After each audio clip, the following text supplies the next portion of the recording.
Ready हो जाओ home science वाली दीदी, क्योंकि आज के इस वीडियो में हम करने वाले हैं क्लास 12 होम साइंस चैप्टर 11, जिसका नाम है वस्त्र एवं परिधान के लिए डिजाइन। तो वस्त्र एवं परिधान के लिए डिजाइन को हम वन शॉट में करने वाले हैं, यानी कि एक वीडियो में इस चैप्टर को अपने भाषा में, आसान भाषा में समझने वाले हैं। तो आपके लिए एक सरप्राइज है, इस वीडियो का नोट्स आपको फ्री में प्रोवाइड किया जाएगा। तो आपका कीमती समय नष्ट न करते हुए हम वीडियो को शुरू करते हैं। वस्त्र एवं परिधान के लिए डिजाइन। सबसे पहले इस चैप्टर में हम समझते हैं कि आखिर डिजाइन होता क्या है। डिजाइन का मतलब है किसी वस्तु को सुंदर बनाना, उपयोगी बनाना और आकर्षक बनाने के लिए उसकी रचना और सजावट की योजना बनाना। यानी कि किसी वस्तु को सुंदर बना रहे हो, आकर्षक बना रहे हो, यानी कि देखने में अच्छा लगे, उसी को बोलते हैं डिजाइन। डिजाइन किसको बोलेंगे तो डायरेक्ट सिंपल भाषा में बोलना है, किसी चीज़ को सुंदर बनाना, उसी को बोलते हैं डिजाइन मारना। समझे? हाँ, समझ गए। डिजाइन केवल वस्तु को सजाने के लिए नहीं होता, याद रखिएगा ना ना, कि डिजाइन जो है ना केवल वस्तु को सजाने के लिए नहीं होता है कि वस्तु को सजा दिए हो गया, नहीं, बल्कि इसका संबंध किससे है? सुंदरता और उपयोगिता दोनों से होता है। डिजाइन क्यों मारता है लोग? क्या देखने के लिए? बिल्कुल नहीं सर, सुंदर लगने के लिए, सजाने के लिए थोड़ी ना डिजाइन मारता है। अपने घर में अपने लोग डिजाइन मारिएगा तो सजाने के लिए थोड़ी ना, ताकि सुंदर लगे। गेट पर एकदम भी वाला शेप देंगे, मंडिल वाला शेप देंगे अपने घर के आगे, ऐसा सोच रहता है ना सबका, गेट में ये डिजाइन मरवाएंगे, दीवार में वो डिजाइन मरवाएंगे। तो क्या वो केवल सजाने के लिए नहीं, बल्कि वो सुंदर लगने के लिए किया जाता है और काम भी हो जाता है। डिजाइन का उपयोग कहाँ कहाँ करते हैं? डिजाइन का उपयोग कपड़ा में करते हैं, ड्रेस में करते हैं, फर्नीचर में करते हैं, घर की सजावट आदि में किया जाता है। बताइए, अपने लोग कपड़े में भी आजकल बहुत डिजाइन मारने लगे हैं, ड्रेस में तो मार ही रहे, फर्नीचर यानी कि लकड़ी का कुर्सी सब में देख रहे हो ना कितना डिजाइन मारा, अच्छा भी हो लग रहा है। यानी डिजाइन से क्या अच्छा भी है, लग रहा है, मतलब सुंदर भी लगता है और काम भी हो जाता है। डिजाइन बनाना एक रचनात्मक कार्य है। भाई साहब, डिजाइन जो बनता है ये क्या रचना कर करके, अगर किसी पलंगरी में या किसी लकड़ी में फूल काटना हो तो क्या इसमें रचना करना पड़ेगा पहले? यानी कि इसमें क्या होता है? इसमें होता है व्यक्तित्व की कल्पना, सोच और कौशल का उपयोग होता है। इसमें जो सीखा रहता है ना मिस्त्री, उसका उपयोग होता है, कौशल, उसके पास जो गुण रहता है उसका उपयोग होता है। तो बताइएगा डिजाइन क्या है? तो डिजाइन एक रचनात्मक कार्य है, यानी कि रचना करना पड़ता है, डिजाइन बनाना पड़ता है, अपने आप नहीं आता है। और ये किसके पास आता है? आता कुछ किसी के पास नहीं है, इसको सीखना पड़ता है। यानी कि डिजाइन बनाना सबके बस का बात थोड़ी नहीं है, इसको सीखना पड़ता है। देखिए, आप समझते हैं डिजाइन विश्लेषण होता है क्या है? क्या डिजाइन विश्लेषण होता है क्या है? किसी वस्तु को बनाने से पहले उसके डिजाइन की योजना बनाई जाती है। अगर मान के चलिए पलंगरी में आपको दिया है, ये पलंगरी, कौन सा पलंगरी? ये पलंगरी दिया है, इसमें हमको डिजाइन बनाना है। तो डिजाइन बनाने से पहले सोचना तो पड़ेगा ना कि कैसे बनाएं, इधर से बनाएं, उधर से बनाएं, आपको कैसा पसंद आएगा, ये सोचना पड़ेगा। भाई सोचना पड़ेगा ना। डिजाइन के द्वारा यह तय किया जाता है कि वस्तु का आकार, रंग, रूप और सजावट कैसी होगी। डिजाइन के द्वारा ही न तय किया जाता है कि इस वस्तु जो पलंगरी बन रहा है उसका साइज कैसा होना चाहिए, कौन सा कलर करेंगे डिजाइन में, कौन सा कलर करेंगे पलंगरी में तो अच्छा लगेगा। तो इसी को बोलते हैं डिजाइन विश्लेषण। अगर छोटे शब्द में पूछूं मैं कि डिजाइन विश्लेषण किसको बोलते हैं, तो एकदम सिंपल में बोलिएगा, डिजाइन बनाने से पहले जो सोचा जाता है, पूछा जाता है, योजना बनाया जाता है कि कैसा डिजाइन रहेगा, इसी को बोलते हैं डिजाइन विश्लेषण। क्या इतना समझ में आया? बताइए ना दीदी, बताना समझ में एलो नहीं थे। अब समझे छिए, डिजाइन का अध्ययन मुख्य रूप से दो भाग में किया जाता है। डिजाइन का अध्ययन कितने भाग में किया जाता है? दो भाग में। अरे भैया, जो डिजाइन बनाता है वो पढ़ता है क्या? बिल्कुल पढ़ना पड़ता है। उसको संरचनात्मक होता है और एक होता है अलंकारात्मक होता है। तो डिजाइन के प्रकार दो प्रकार के हैं। डिजाइन कितने प्रकार के? दो प्रकार के। एक होता है संरचनात्मक डिजाइन। कौन सा डिजाइन? तो मेरे भाई संरचनात्मक डिजाइन। तो इसको देखते होता क्या है। यह वह डिजाइन है जो वस्तु की मूल्य, संरचना और आकार से संबंधित होता है। बताइएगा संरचनात्मक डिजाइन क्या होता है? यह वह डिजाइन है जो वस्तु के मूल्य, संरचना और आकार से संबंधित होता है। अर्थात वस्तु कैसी दिखाई देगी, उसका आकार कैसा होगा और उसकी बनावट कैसी होगी, इन बातों का ध्यान रखा जाता है। बताइएगा संरचनात्मक डिजाइन क्या होता है, जिसमें ये पता किया जाता है कि वैसी वस्तु कैसे दिखाई देगी, उसका आकार कैसा होगा, उसकी बनावट यानी कि कैसे होगी, ये सब मतलब इसमें किसमें संरचनात्मक डिजाइन में देखा जाता है। जैसे उदाहरण, किसी ड्रेस का गला, आस्तीन, लंबाई और आकार आदि। जैसे किसी ड्रेस का अगर गला बनाना है तो ये सोचा जाता है ना कि पहनने के बाद ऐसा लगेगा, मोड़ेगा तो ऐसा लगेगा, ये सब इसी को बोलते हैं संरचनात्मक डिजाइन। अब पढ़ते हैं अनुप्रयुक्त डिजाइन। ये होता क्या है सर, जब किसी वस्तु की मूल्य संरचना के ऊपर सजावट के लिए डिजाइन बनाया जाता है तो उसे अनुप्रयुक्त डिजाइन कहते हैं। उदाहरण, कपड़े पर कढ़ाई, लेस, बटन, प्रिंट आदि लगाना। नहीं समझे ना, नहीं समझे ना, अरे समझिए ना क्या बोलता है अनुप्रयुक्त डिजाइन। अगर आप कपड़ा है, ये आपके कपड़ा है, इसके ऊपर पे आप क्या डिजाइन मरवा रहे हैं, हाँ कढ़ाई करवा रहे हैं साड़ी में या किसी भी चीज़ में, तो इसी को बोलते हैं अनुप्रयुक्त डिजाइन। यानी कि कपड़ा के ऊपर से डिजाइन मरवा रहे हो ना, कपड़ा तो है और उसके ऊपर से डिजाइन आप मरवा रहे हो, तो इसको क्या बोलेंगे अनुप्रयुक्त डिजाइन। तो बताइएगा संरचनात्मक डिजाइन क्या होता है। संरचनात्मक डिजाइन में ये देखा जाता है कि इसका साइज कैसा होगा, पहनने के बाद कैसा लगेगा। और अनुप्रयुक्त डिजाइन में ये देखा जाता है कि कपड़ा के ऊपर बनाया जाता है, क्या कपड़ा के ऊपर डिजाइन सब बनाया जाता है। इतना तो समझ में आ गया। तो क्या आपको याद रखना है, याद ये रखना है इसमें वस्तु का आकार, क्या लिखा है, एक मिनट फिर से देखते हैं। वस्तु का आकार और बनावट क्या होगा संरचनात्मक डिजाइन। अगर वस्तु का आकार देखा जा रहा है, जहाँ पे किसी चीज़ का आकार साइज देखा जा रहा है, उसको बोलते हैं संरचनात्मक डिजाइन। याद रखिए, वस्तु को सजाने के लिए ऊपर से डिजाइन लगाया जाए। वस्तु को सजाने के लिए क्या करते हैं, ऊपर से डिजाइन अगर लगा रहे हैं, इसका मतलब अनुप्रयुक्त डिजाइन हो गया। क्या सिंपल में समझ में आया। ऊपर से जब डिजाइन लगा रहे हैं अनुप्रयुक्त, तो पहले से जो डिजाइन लगा सेट हो रहा है उसको बोलते हैं संरचनात्मक डिजाइन। कोई प्रॉब्लम तो नहीं ना, यहाँ तक प्रॉब्लम होना भी नहीं चाहिए। अब समझते हैं डिजाइन के क्या, डिजाइन के मुख्य कारक, डिजाइन के कौन कौन से कारक है। तो देखिए, डिजाइन बनाते समय मुख्य रूप से दो बातों का ध्यान रखा जाता है। जो डिजाइन बनाता है उनसे पूछिएगा कि मुख्य रूप से दो बातों का ध्यान रखा जाता है, एक तो डिजाइन के तत्व और एक तो डिजाइन के सिद्धांत। क्या क्या, डिजाइन के तत्व और डिजाइन के सिद्धांत। जैसे डिजाइन के तत्व क्या है, रंग है, बनावट है, रेखा, आकृति, रूप, ये सब क्या है, रंग डिजाइन के तत्व है। आप समझते हैं डिजाइन के सिद्धांत क्या है, सामंजस्य है, संतुलन है, आवर्तन है, अनुपात है, महत्व है। ये दोनों क्या जरूरी है डिजाइन बनाने के लिए। इसको याद मत रखिएगा आप लोग, बस बता दिए ये जरूरी है इसलिए, क्योंकि सिलेबस में है तो जानना तो जरूरी है ना दीदी। देखिए, डिजाइन को सुंदर बनाने के लिए तत्व और सिद्धांत दोनों का सही उपयोग जरूरी है। अगर आप डिजाइन को सही बनाना चाह रहे हैं तो इस दोनों का यूज तो करना ही पड़ेगा महाज से, ऐसा नहीं कि आप नहीं कर सकते। देखिए, डिजाइन के तत्व, पहला क्या था, डिजाइन का तत्व रंग। डिजाइन का तत्व क्या होता है, रंग। तो देखते हैं रंग के बारे में। रंग किसी व्यक्ति को सुंदर और आकर्षक बनाने में बहुत महत्वपूर्ण भूमिका निभाता है। अरे भैया, रंग जो है ना, रंग अगर किसी कोई पिक्चर बनाए, कोई पेंटिंग बनाए आप, ठीक है, और इसको एकदम रंग दिए तो ये क्या कहलाएगा, बहुत अच्छा लगेगा, बहुत अच्छा लगेगा देखने में ना। तो वही बोल रहा है कि रंग जो है ना किसी व्यक्ति को सुंदर बनाएगा या खराब, बहुत महत्वपूर्ण भूमिका निभाता है। हाँ, रंगों के माध्यम से, आहा ई का आ गई हो बाबा, रंगों के माध्यम से वस्त्र या परिधान की सुंदरता को बढ़ाया जा सकता है। रंग के माध्यम से क्या करते हैं हम, अपने कपड़ा का डिजाइन, कपड़ा का रंग सब बदलते हैं और इससे और अच्छा लगता है कपड़ा सब, लगता है ना। क्या अपने लोग कपड़ा का रंग अपने से बदलते हैं, अरे ना भाई, वहाँ बनता है, वो करता है काम, अपने लोग क्यों करेंगे। तो बताइएगा रंग क्या है। तो रंग के माध्यम से हम क्या करते हैं, वस्त्र को यानी कि कपड़ा को और सुंदर कर लेते हैं। अलग अलग रंग में अलग अलग रंग का आप शर्ट आने लगा है तो क्या और सुंदर लगने लगता है सब रंग का शर्ट सब। देखिए, रंगों के तीन मुख्य गुण, रंग के पास तीन गुण होता है। अच्छा, आज जाने हम रंगों के तीन मुख्य गुण क्या क्या होता है।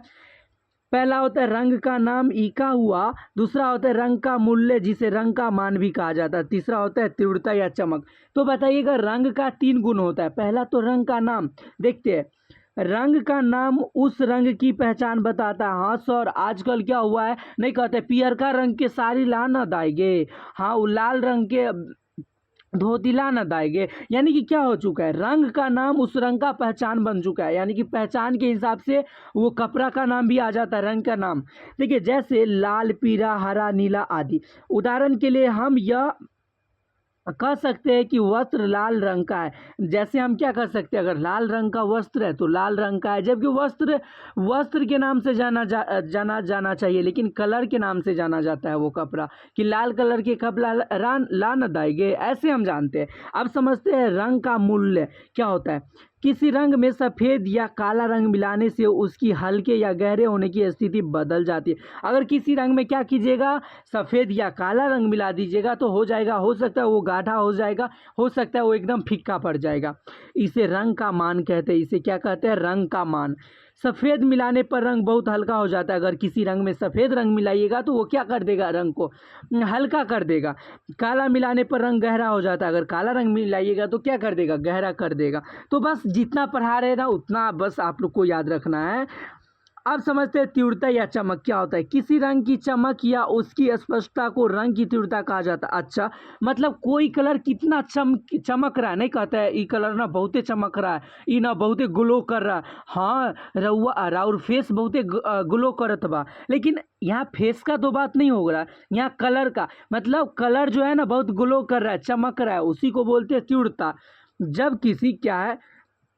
जब किसी रंग में दूसरे रंग का प्रमुख भाग मिल जाता है तो उसका मुख्य रंग का कम स्पर्श दिखाई देता है और वह मन दिखाई देने लगता है। अगर दो कलर को मिला दोगे ना तो क्या होगा, एक कलर ज़्यादा दिखाई देगा और हो सकता है कोई तीसरा कलर बन जाएगा।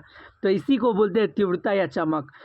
तो ये तो समझ गए ना तीव्रता या चमक क्या होता है। जैसे उदाहरण है, चमकीला लाल रंग क्या होता है, अधिक तीव्र होता है, और मंद लाल रंग कम तीव्र होता है। अब समझते हैं ह्यू द्वारा रंगों के प्रकार। ह्यू कौन थे, तो वैज्ञानिक थे, साइंटिस्ट जी थे, नमन है इनके चरण में। हाँ, देखिए ह्यू के द्वारा रंगों का प्रकार कितना है, तो देखते हैं कितना है। रंगों का ह्यू के आधार पर मुख्य रूप से निम्न प्रकारों में समझा जा सकता है। ऐसा कोई प्रकार नहीं है फिक्स, बहुते रंग हैं। जैसे एक होता है प्राथमिक रंग, नाम तो सुने होंगे, प्राथमिक रंग क्या होता है।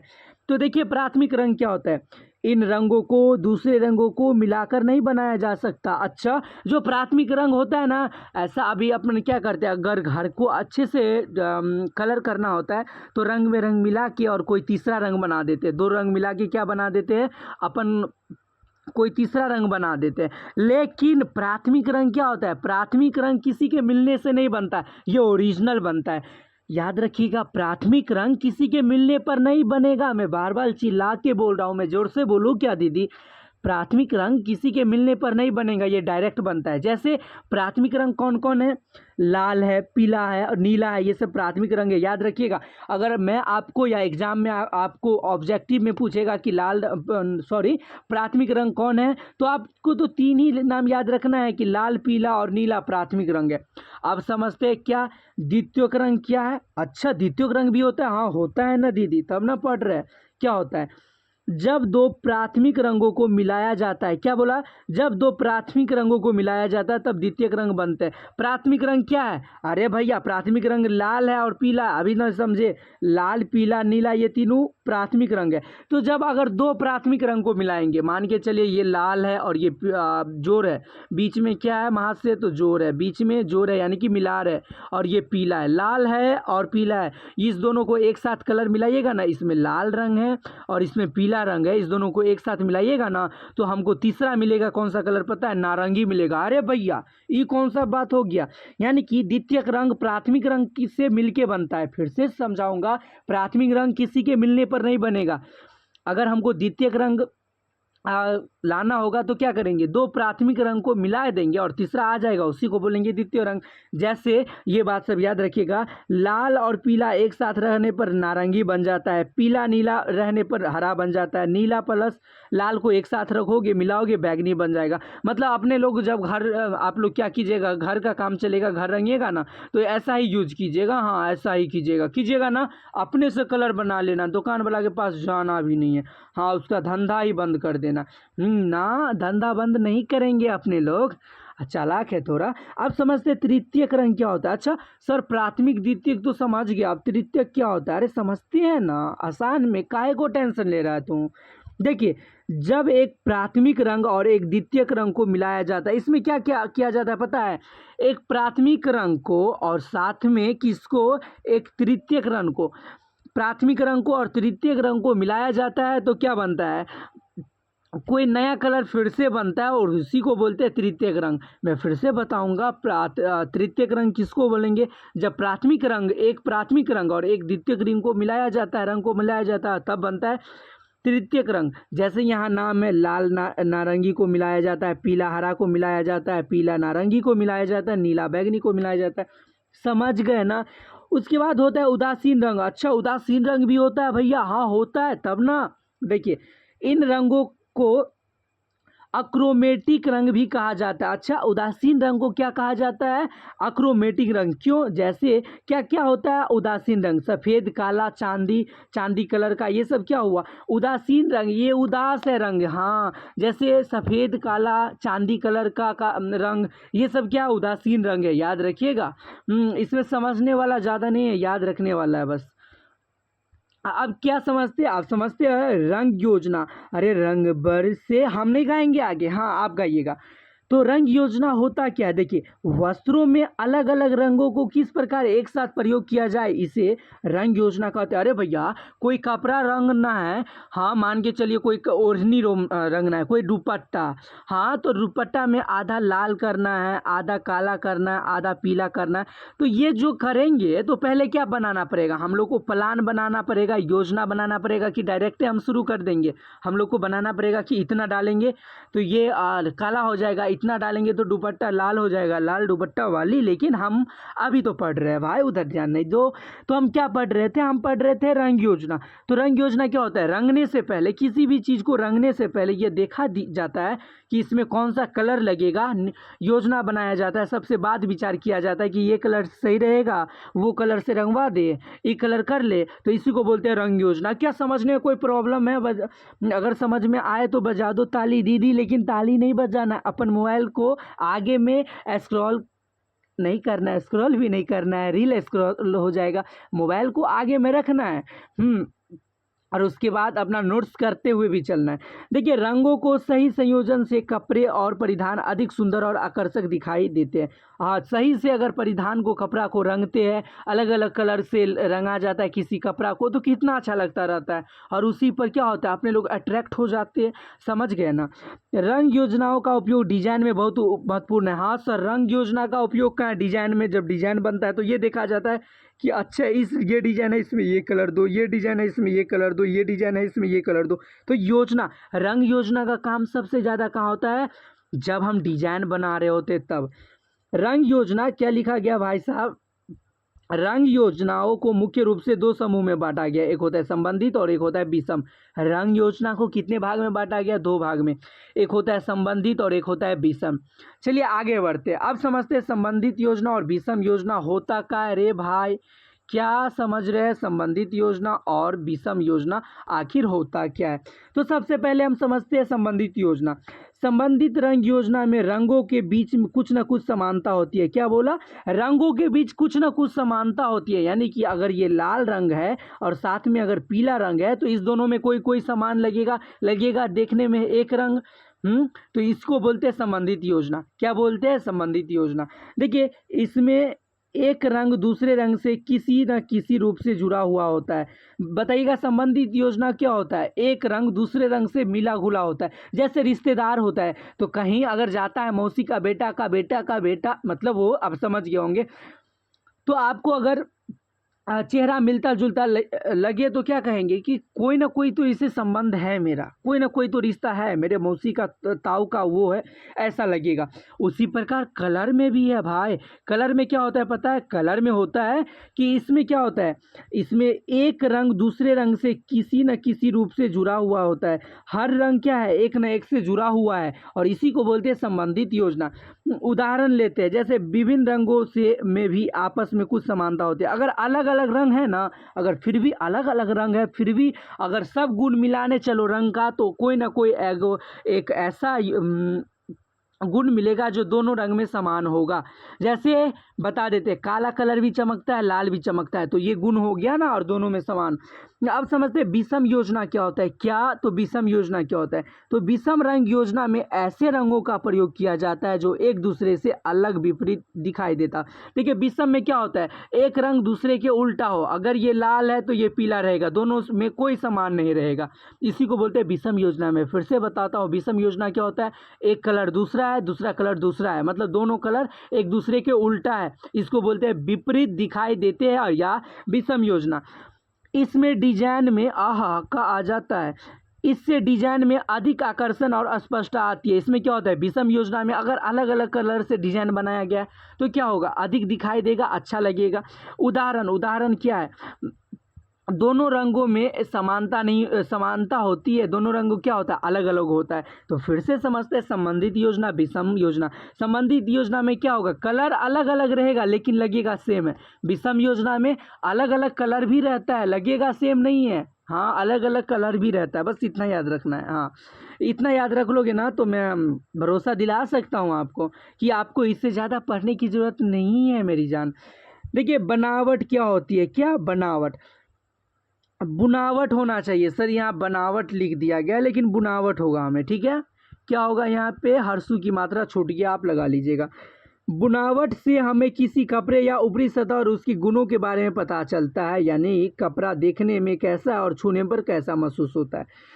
कैसे हम समझेंगे कि कोई कपड़ा बुनावट है, यानी कि बिना गया, घर में बिना गया है, औरतों के द्वारा या किसी भी घर में बिना गया है, तो उसको छू के पता कर सकते हैं ना जी। हाँ ऊपर से देख के भी पता कर सकते हैं। देखिए कपड़ा चमकीला, फीका या घना दिखाई दे सकता है। अगर हाथ से बिना गया कपड़ा हो तो वो कपड़ा चमकीला भी दिखेगा, फीका थोड़ा कलर का फीका भी दिखेगा। हाँ कपड़ा ढीला, लटकने वाला या कड़ा हो सकता है। अगर कपड़ा होगा तो ढीला होगा, क्योंकि अगर हाथ से बिनिएगा तो एकदम फिट नहीं आएगा, ये कन्फर्म है, एकदम फिट नहीं आएगा। अरे बिनने का बात कर रहे हैं हम, टेलर पर सीने का बात नहीं कर रहे हैं, हाँ बिनने का बात कर रहे हैं। हाथ लगाने पर कपड़ा नरम, चिकना, खुरदरा या उबड़ खाबड़ लग सकता है। अगर हाथ से बिना होगा कपड़ा तो अगर उसको हाथ से टच कीजिएगा तो कपड़ा एकदम नरम लगेगा, हाई गर्मी, चिकना लगेगा, खुरदरा लगेगा, उबड़ खाबड़ लगेगा। तो ये समझ जाएंगे कि कपड़ा क्या है, बुनावट है, यानी कि बिना हुआ कपड़ा है। ठग लेगा वैसे आपको कोई नहीं ठग सकता। देखिए बनावट किन चीज़ों पर निर्भर करती है, यानी कि बुनावट जो है किन चीज़ों पर निर्भर करती है, हर्षु की मात्रा यहाँ भी छूटा है। देखिए पहला चीज़ है रेशा। क्या है, पहला रेशा, कपड़ा किस प्रकार के रेशे बना है, यानी कि बिनावट जो है किसी चीज़ को बिनिएगा तो किस चीज़ पर निर्भर करेगा, रेशा पर करेगा, यानी कि कपड़ा किस प्रकार के रेशे बना है ये भी देखना पड़ेगा ना कि कपड़ा अच्छा रेशे तो बना है ना।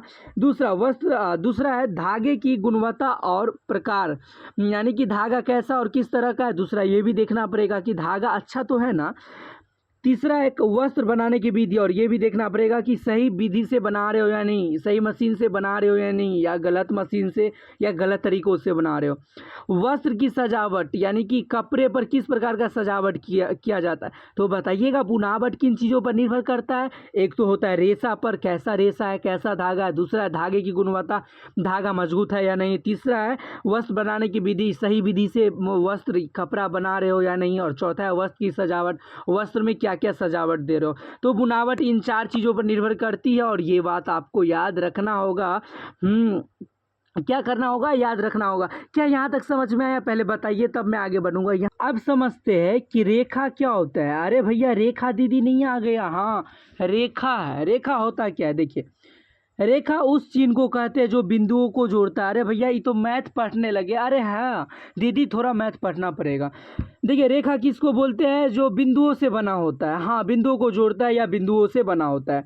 रेखाओं का उपयोग डिजाइन में आकार, दिशा, गति और सुंदरता दिखाने के लिए किया जाता है।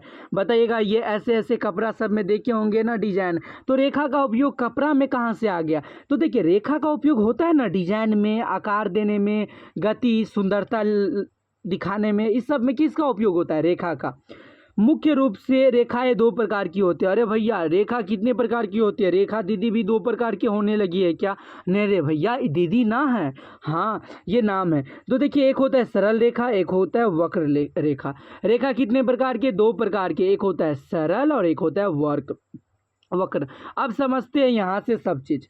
सरल रेखा किसको बोलते हैं, देखिए सरल रेखा एक सीधी और अखंडित रेखा होती है। सरल रेखा क्या होती है? एकदम सीधा रेखा होती है। और ये अखंडित यानी कि टूटता नहीं है। ये यह अपनी क्या लिया क्या है, यह अपनी दिशा के अनुसार अलग अलग प्रभाव पैदा करती है। ये क्या होती है? अपने दिशा के अनुसार अलग अलग प्रभाव पैदा करती है।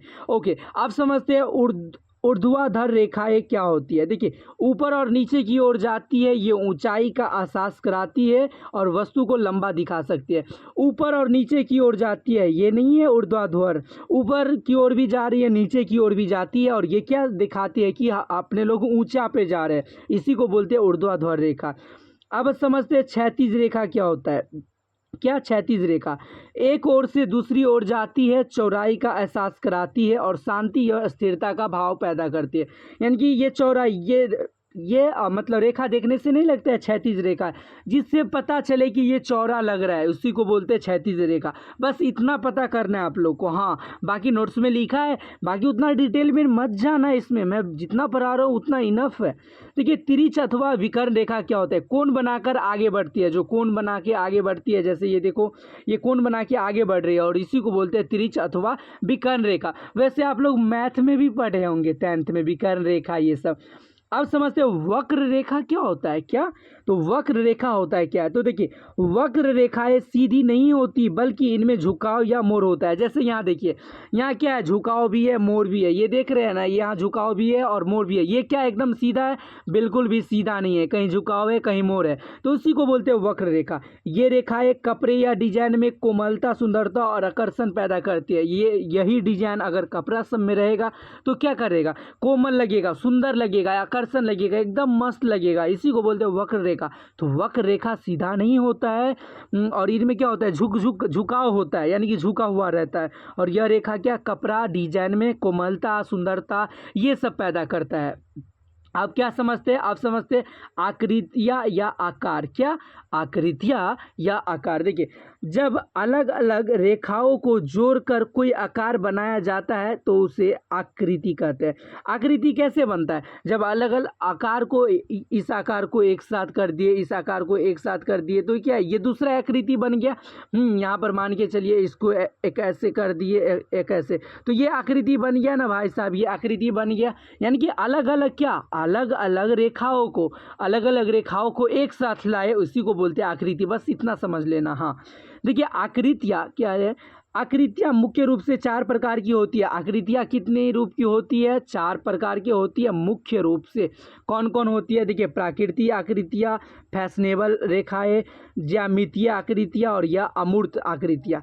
जैसे देखिए, प्राकृतिक आकृतियाँ क्या होती है? प्रकृति या मानव द्वारा बनाई गई वस्तुओं के आकार, जैसे पेड़, फूल, पत्ते आदि। जैसे पेड़ का आकार है, फूल का आकार है, पत्ता का आकार है, ये सब क्या है? प्राकृतिक आकृतियाँ। क्या अपने लोग बना सकते हैं इस आकृति को? बिल्कुल नहीं।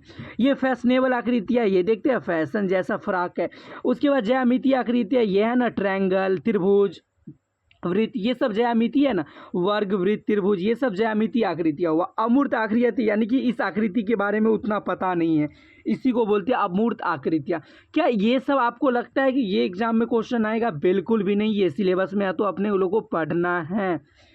देखिए, अब समझते हैं पैटर्न आखिर होता क्या है। क्या? तो पैटर्न आखिर होता क्या है? जब एक या अधिक आकृतियों को एक साथ व्यवस्थित करके बार बार या किसी निश्चित तरीकों से सजाया जाता है तो उसे पैटर्न कहते हैं। मैं फिर से बताऊं, एक या एक से अधिक आकृतियों को, यहाँ जैसे देखिए, एक या एक से अधिक आकृतियाँ है, आकृतियाँ तो एक ही है, एक या एक से अधिक आकृतियाँ है ना। इस चादर में देखिए डिजाइन है, फूल है, ये फूल यहाँ भी है, काला कलर का फूल, ये फूल यहाँ भी है, यानी कि ये क्या डिजाइन में सजाया गया है। इसी को बोलते हैं क्या? पैटर्न। में फिर से बताऊंगा, कपड़ों पर फूलों, पत्तियों जैसी या ज्यामितीय आकृतियों को बार बार एक निश्चित क्रम में बनाना पैटर्न है। यानी कि पैटर्न किसको बोलेंगे? पैटर्न इसको बोलेंगे, एक आकृति जो है बार बार आप क्या बना रहे, एक आकृति बार बार बना रहे हो, थोड़ा जगह हटा के, इसी को बोलते हैं पैटर्न। ये क्या हो रही है? ये एकदम सीधे पैटर्न पर चल रही है और इसी को बोलते हैं पैटर्न। कितना ईजी है बताइए। आप समझते हैं डिजाइन के सिद्धांत। अरे भैया, अपने लोग का जीवन का सिद्धांत था, आप समझने लगते हैं डिजाइन का सिद्धांत क्या होता है। तो ये सब पढ़ना जरूरी है जी। बिल्कुल डिजाइन का सिद्धांत पढ़ना जरूरी है, इससे क्वेश्चन आता है, टकराता है। तो देखिए क्या सब लिखा है। डिजाइन बनाते समय कुछ नियमों का ध्यान रखना जरूरी होता है। अगर डिजाइन बना रहे हैं तभी क्या कुछ नियम का ध्यान रखना बहुत जरूरी होता है। इन्हें डिजाइन के सिद्धांत कहते हैं। जैसे डिजाइन बनाते समय कोई नियम का को पालन करना पड़ता है, उसी को बोलते हैं क्या डिजाइन सिद्धांत। डिजाइन में रेखाओं और आकृतियों को सही तरीके से मिलाया जाता है। डिजाइन में क्या किया जाता है, जो रेखा रहता है, जो आकृति रहता है, उस सबको सही से मिलाया जाता है ताकि डिजाइन गड़बड़ ना हो। हर डिजाइन का कोई उद्देश्य होना चाहिए। अगर डिजाइन बना रहे हो तो डायरेक्ट अच्छा लगने के लिए नहीं, उसका उद्देश्य भी होना चाहिए और क्या संदेश देना चाहते हो डिजाइन की सहायता से। डिजाइन ऐसा होना चाहिए जो देखने में सुंदर लगे और वस्तु के उपयोग को भी ध्यान में रखे। डिजाइन ऐसा होना चाहिए कि वस्तु तो सुंदर लगे ही और साथ में उपयोग भी हो उस वस्तु का। किसी वस्तु को बनाने के लिए डिजाइन की विशेष दिशा है और नियम निर्धारित किए जाते हैं। जैसे अलग डिजाइन बनाइएगा तो सबका अलग अलग क्या है, अपना अपना नियम है। अब समझते हैं अनुपात। ये होता क्या है अनुपात, क्या अनुपात आखिर होता क्या है। देखिए अनुपात का अर्थ है किसी वस्तु को एक भाग का दूसरे भाग में संबंध, यानी कि किसी वस्तु का एक भाग में क्या होना चाहे दूसरे भाग में संबंध, उसी को बोलते हैं अनुपात। वैसे अपने लोग मैथ में क्या पढ़े थे कि 0/0 या 2/2 ऐसे, इसको भी तो अनुपात बोलते थे। तो अनुपात का मतलब आधा इधर भी आधा उधर भी, आधा इधर भी आधा उधर भी, इसी को बोलते हैं अनुपात। देखिए अच्छे डिजाइन क्या लिखा, अच्छे डिजाइन में सभी भागों का आकार एक दूसरे के अनुसार होना चाहिए। अगर अच्छा डिजाइन बना रहे हैं, अगर एकदम अच्छा डिजाइन बना रहे हैं तो आकार सब में बराबर होना चाहिए। जैसे यहाँ फूल का साइज इस आकार का है तो यहाँ भी फूल का साइज इस आकार का है। ओके, उदाहरण के लिए यदि किसी कपड़े में डिजाइन बहुत बड़ा है और कपड़े का आकार बहुत छोटा है तो डिजाइन अच्छा नहीं लगेगा। जैसे देखिए कपड़ा छोटा ही है, कपड़ा क्या है छोटा है और डिजाइन एकदम क्या है, डिजाइन बड़ा है, डिजाइन यहाँ तक आ गया तो क्या कपड़ा अच्छा लगेगा, नहीं लगेगा। तो इसीलिए कपड़ा अच्छा यहाँ लगेगा, यानी कि कपड़ा छोटा होना चाहिए तो डिजाइन भी छोटा बनाइए ना, इसी को बोलते हैं अनुपात। समझ गए। मैं फिर से बता दूंगा, अनुपात का मतलब होता है आधा आधा। लेकिन कपड़ा में अगर कोई भी डिजाइन बना रहे हैं तो आधा इस बगल बना रहे हैं तो आधा उस बगल भी सेम साइज का बनाइए, बड़ा मत कीजिए। बड़ा कीजिएगा तो अच्छा ही नहीं लगेगा, अच्छा ही नहीं लगेगा तो गलत तरीका हो जाएगा, हाँ कपड़ा ही देखने में नहीं अच्छा लगेगा। इसलिए क्या लिखा गया है, इसलिए डिजाइन बनाते समय आकार, रंग, आकृति और बनावट के बीच सही संबंध रखना जरूरी है। अगर जब भी डिजाइन बना रहा है तो ये देखा जाता है कि आकार से बड़ा नहीं होना चाहिए, आकृति, बनावट के समय पर सब चीज़ ध्यान में रखा जाता है। अब समझते हैं अनुपात के प्रकार, क्या क्या क्या होते हैं अनुपात के प्रकार। देखिए पहला होता है स्वर्ण अनुपात। ये क्या होता है, जब किसी डिजाइन या वस्तु के भागों का अनुपात इस प्रकार रखा जाता है कि वह सुंदर और संतुलित दिखाई दे तो उसे स्वर्ण अनुपात कहा जाता है। यानी कि स्वर्ण अनुपात किसको बोलेंगे, जिसमें कोई कपड़ा क्या सुंदर दिखाई दे, एकदम अच्छा दिखाई दे, संतुलित दिखाई दे। मतलब अगर ये डिजाइन इस बगल है तो ये डिजाइन इस बगल भी है तो इसको बोलते हैं क्या पता है, स्वर्ण अनुपात। क्या बोलते हैं इसको, स्वर्ण अनुपात। इसका उपयोग सुंदर डिजाइन बनाने के लिए किया जाता है। बताइएगा स्वर्ण अनुपात का उपयोग कहाँ किया जाता है, जहाँ पे सुंदर डिजाइन बनाना होता है वहाँ पे किया जाता है। दूसरा नंबर बात है सुनहरी का अनुपात। क्या सुनहरी का अनुपात, यह अनुपात वस्तु के विभिन्न भागों को इस तरह व्यवस्थित करने में मदद करता है कि पूरा डिजाइन संतुलित और आकर्षक दिखाई दे। इसमें क्या होता है, सुनहरी का अनुपात में और सुंदर कपड़ा को एकदम अच्छा से रखा जाता है, यानी कि कपड़ा को एकदम क्या डिजाइन बनाता है और एकदम अच्छा दिखने में लगेगा, मन करेगा कि ये साड़ी हम ही कीन ले। साड़ी नहीं, हम तो खैर जीन्स पहनते हैं। उदाहरण के लिए किसी पोशाक में ऊपर और नीचे के हिस्से का आकार सही अनुपात में होना। अगर कोई पोशाक ले रहे हो तो क्या होगा, ऊपर का आकार और नीचे का आकार एकदम फिक्स रहेगा, सही रहेगा, संतुलित रहेगा, तभी लोगे ना आप। हाँ अब समझते हैं आकृति तथा, क्या लिखा गया है, आकृति तथा रेखा का अनुपात क्या होता है, किसी व्यक्ति या वस्तु की आकृति के अनुसार कपड़ों की रेखाएं और डिजाइन का आकार होना चाहिए। उदाहरण के लिए कपड़े की लंबाई, चौड़ाई और डिजाइन के शरीर को आकृति के अनुसार रखा जाता है ताकि पोशाक देखने में संतुलित और सुंदर बने। यानी कि कपड़ा का जो डिजाइन बनाया जाता है ना, हाइट के हिसाब से भी बनाया जाता है कि अगर बड़ा हाइट वाला है तो कपड़ा है तो उसमें छोटा चित्र थोड़ी ना बनाएगा, थोड़ा बड़ा चित्र बनाएगा ताकि कपड़ा भी देखने में क्या लगे, अच्छा लगे। अब समझते हैं औपचारिक संतुलन। क्या होता है औपचारिक संतुलन, देख लेते हैं। समझते समझते तो सब समझ जाएंगे ना, जब अपने लोग साथ में हैं तो डरने की क्या बात है। देखिए औपचारिक संतुलन में परिधान के दोनों भाग लगभग एक जैसा होता है। देखिए औपचारिक संतुलन में क्या होता है, परिधान अगर कोई कपड़ा है तो दोनों बगल एक जैसा डिजाइन रहेगा। इसमें एक तरफ का डिजाइन दूसरी तरफ भी उसी तरह का दिखाई देता है। इसमें क्या होता है, औपचारिक संतुलन में एक बगल का जो डिजाइन रहेगा वो दूसरे बगल भी डिजाइन रहेगा। हाँ, और इसमें दोनों बगल सेम दिखाई देगा। जैसे देखिए ये कोई शर्ट है, ये क्या है, कोई शर्ट है। ये क्या है, ये कोई शर्ट है, ये तो समझ गया, ये कोई शर्ट है। तो देखिए अगर बीचे बीच काट रहे, यहाँ से काटेंगे तो ये क्या मिलेगा, यहाँ भी एक जेबी मिलेगा, इस बगल भी इस बगल भी मिलेगा। यहाँ भी क्या है, ये हाथ का छाप है और यहाँ भी हाथ का छाप है, यानी कि दोनों बगल सेम है ना। यहाँ भी क्या होगा, कॉलर होगा, आधा कॉलर, इधर भी आधा कॉलर होगा।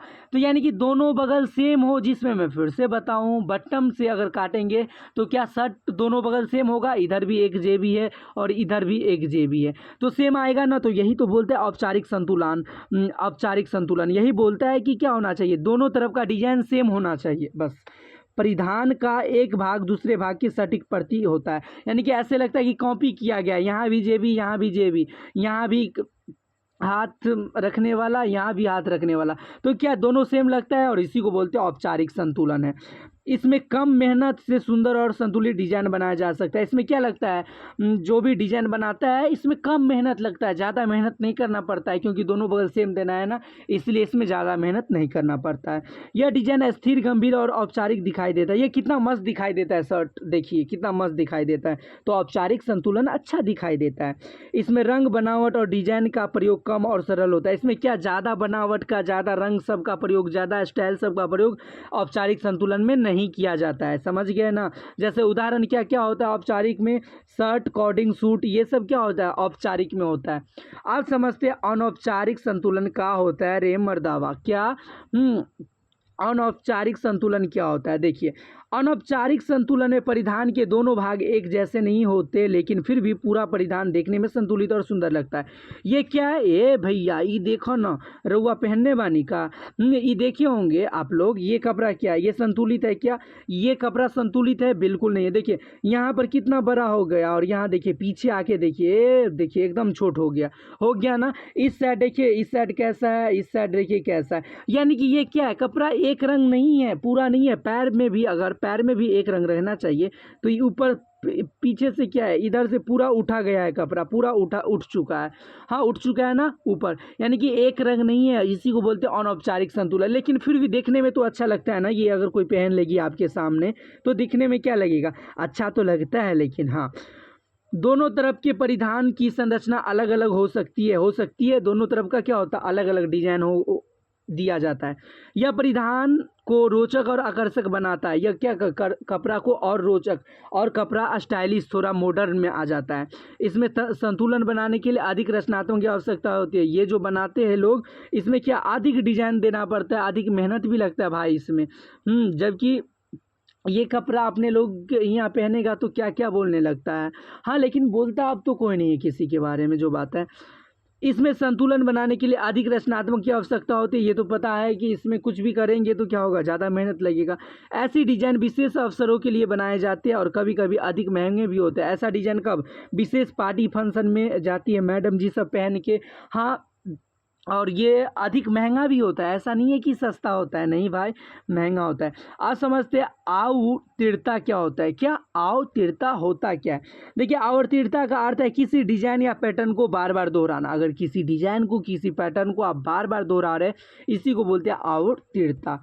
देखिए इसमें डिजाइन की रेखाओं, आकृतियों, रंगों या दूसरी चीज़ों को दोहराकर कपड़ों या परिधान को सुंदर बनाया जाता है। इसे परिधान की एकता और सुंदरता दिखाई देता है। क्या होता है, डिजाइन को आप बार बार, किसी डिजाइन को अगर अलग कपड़ा में उसी डिजाइन को, उसी चित्र को उतारते हैं तो क्या होगा, कपड़ा और अच्छा बनाया जा सकता है, कपड़ा और नया मॉडल का बनाया जा सकता है, और सुंदर लगेगा कपड़ा, लगेगा ना। जैसे उदाहरण के लिए कपड़े पर फूल या किसी आकृति का एक निश्चित अंतराल पर बार बार आना। कपड़े पर फूल, यानी कि कपड़े पर क्या दे रहा है, फूल दे रहा है, फिर गैप दे रहा है, फिर फूल दे रहा है, तो और क्या लगेगा, कपड़ा बहुत अच्छा लगेगा। आप समझते हैं सामंजस्य क्या होता है, क्या तो सामंजस्य सामंजस्यता क्या होता है? देखिए, सामंजस्यता का एकता तब होती है जब परिधान के सभी तत्व जैसे रंग, रेखा, आकृति, बनावट और डिजाइन एक दूसरे के साथ अच्छी तरह मेल खाते हैं। जैसे शर्ट में बटन बंद कर दीजिएगा, आप पहनिएगा शर्ट के साथ पैंट, अगर अच्छा मेल खा रहा है तो वो क्या होगा? सामंजस्यता हो गया। इससे पूरा परिधान सुंदर, आकर्षक और संतुलित दिखाई देता है। तो इससे क्या होगा? अगर आप जिस कलर का शर्ट पहने उस कलर का जीन्स भी पहनिएगा तो कितना मस्त लगता है, क्यूट लगता रहता है ना? अच्छा, हाँ, लगता रहता है। देखिए, आकृति द्वारा सामंजस्यता क्या होता है? क्या हम पढ़ने वाले? आकृति द्वारा सामंजस्यता कब होता है? तो देखिए कब होता है, जब परिधान के अलग अलग भागों में एक जैसी या मिलती जुलती आकृतियां दिखाई देती है तो उसे आकृति द्वारा सामंजस्य कहते हैं। यानी कि यहाँ भी फूल का फोटो, यहाँ भी फूल का फोटो है तो ये क्या कहलाएगा? आकृति सामंजस्य, यानी कि सब जगह एक रंग है। उदाहरण के लिए यदि कॉलर, कफ और किनारे गोल आकार की है तो डिजाइन एकरूपता और सामंजस्य दिखाई देगा। अगर कॉलर गोल है तो क्या कितना अच्छा दिखाई देता है। तो यहीं पे आपका चैप्टर नंबर कौन सा, जो भी चैप्टर नंबर ये क्या हो जाता है? समाप्त हो जाता है। अगर आप लोग को समझ में आया होगा, इसका नोट्स चाहिए या जो भी कुछ चाहिए तो आप कमेंट बॉक्स में ज़रूर कहिएगा। मिलते हैं नेक्स्ट वीडियो में अगले चैप्टर के साथ। अगर आपको वीडियो हेल्पफुल लगा हो तो वीडियो को लाइक कीजिएगा, चैनल को सब्सक्राइब कीजिएगा और एक प्यारा सा कमेंट ज़रूर कीजिएगा।